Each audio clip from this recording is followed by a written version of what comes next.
কি আজকে কি রান্না হচ্ছে? আজকে রান্না হচ্ছে উচ্ছে আলু দিয়ে মাছের ঝোল, আর হচ্ছে এই যে তেলাপিয়া মাছ দিয়ে মাছের ঝোল হবে উচ্ছে আলু দিয়ে। আর এই যে এখানে পুঁটি মাছ এই যে ভাজা হচ্ছে, এটা হচ্ছে এমনি পুঁটি মাছ ভাজা খাওয়া হবে। আরও অল্প অল্প কিছুটা রেখে দিয়েছি কালকের জন্যে।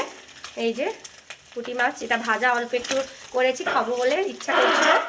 আর এই যে উচ্ছে কেটে রেখেছি, উচ্ছে আলু দিয়ে মাছের ঝোল হবে। আর এখানে পেঁয়াজ দিয়ে আর ডাল হবে।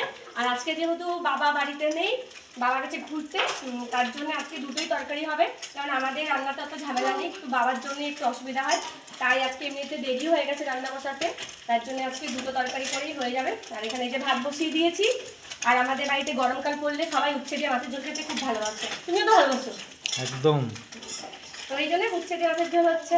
তো আজকে দুটো তরকারি, আজকে বেশি কোনো রেসিপি নেই, অলরেডি দেরি হয়ে গেছে। আর সবাইকে গুড আফটারনুন, চলো টাটা, এখন রান্না করছি, পরে কথা আর বলছি। কারা কারা উচ্ছে দিয়ে আলু দিয়ে মাছের ঝোল খেতে পছন্দ করো সেটাও জানাবে।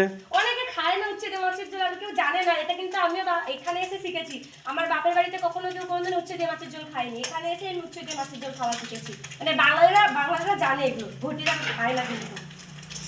যেহেতু আমি ঘটি ছিলাম, এখন বাঙাল হয়েছি।